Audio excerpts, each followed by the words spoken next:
Baik teman-teman, pada video ini saya bahas terkait dengan penipuan atau dengan kata lain bedrog dan penipuan ringan atau bahasa lainnya atau kata lainnya adalah lichte oplichting. Tersangka atau terdakwa pelaku penipuan ringan tidak boleh dilakukan penahanan oleh pihak kepolisian dan juga pihak pengadilan.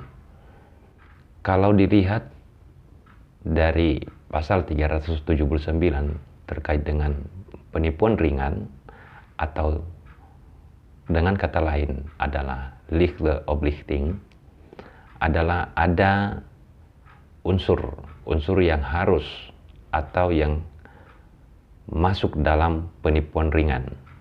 Jadi pada umumnya kita tahu bahwa penipuan itu terancam dengan pidana penjara 4 tahun. Maka dari pasal 378 tersebut, jika unsur sebagaimana disebutkan di dalam pasal 379, yang pertama adalah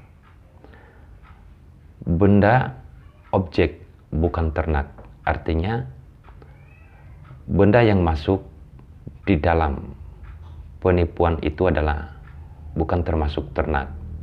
Yang kedua, nilai benda objek tersebut tidak lebih dari Rp250. Sehingga kalau unsur tersebut terpenuhi atau unsur penipuan tersebut dengan dua hal yang saya sebutkan tadi, maka masuk dalam penipuan ringan. Nah, teman-teman, yang perlu saya jelaskan lagi di sini unsur-unsur yang kemudian tidak bisa dilakukan penahanan tersebut. Pertama, nilai dalam penipuan ringan adalah 250.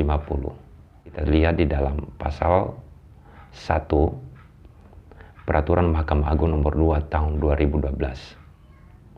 Sehingga nominal ini 250 tersebut dibaca menjadi 2.500.000. Makanya pada video-video saya sebelumnya saya katakan bahwa jika nilai penipuan, jika nilai penggelapan, jika nilai penadah, nilai kerugiannya adalah 2.500.000 ke bawah, itu tidak boleh dilakukan penahanan. Karena kenapa? Itu masuk tindak pidana ringan. Nah, teman-teman harus melihat ketika contohnya teman-teman mengalami atau saudaranya dilaporkan ke pihak kepolisian.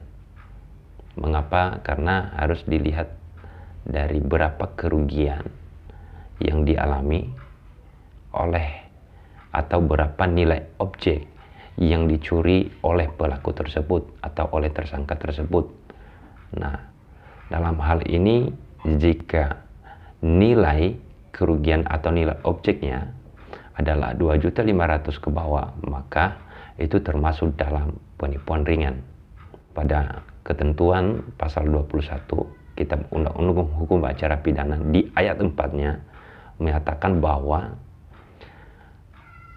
boleh dilakukan penahanan terhadap tersangka atau terdakwa yang terancam hukuman 5 tahun penjara atau lebih. Jika dilihat dari pasal 379 yang saya sebutkan bahwa tindak pidana ringan adalah terancam hukuman 3 bulan penjara, maka tidak boleh dilakukan penahanan. Nah, gitu teman-teman. Yang kedua, di dalam peraturan Mahkamah Agung disebutkan bahwa terhadap tindak pidana ringan, terhadap tersangka atau terdakwa, ketua pengadilan tidak boleh melakukan penahanan. Jadi, ini dua hal yang harus diketahui, yaitu pertama adalah objeknya bukan ternak, yang kedua objeknya adalah tidak lebih dari 250. 250 dalam Kitab Undang Hukum Pidana berdasarkan peraturan Mahkamah Agung dibaca menjadi 2.500.000 sebagaimana di dalam pasal 1 peraturan Mahkamah Agung. Jadi gitu teman-teman, unsur-unsur penipuan ringannya. Alasan tidak bisa dilakukan penahanan bagi di pihak kepolisian dan pihak pengadilan. Semoga bermanfaat. Kalau ada pertanyaan silakan dimasukkan di bawah komentar dan silakan dibagikan video ini. Terima kasih, sampai jumpa kembali.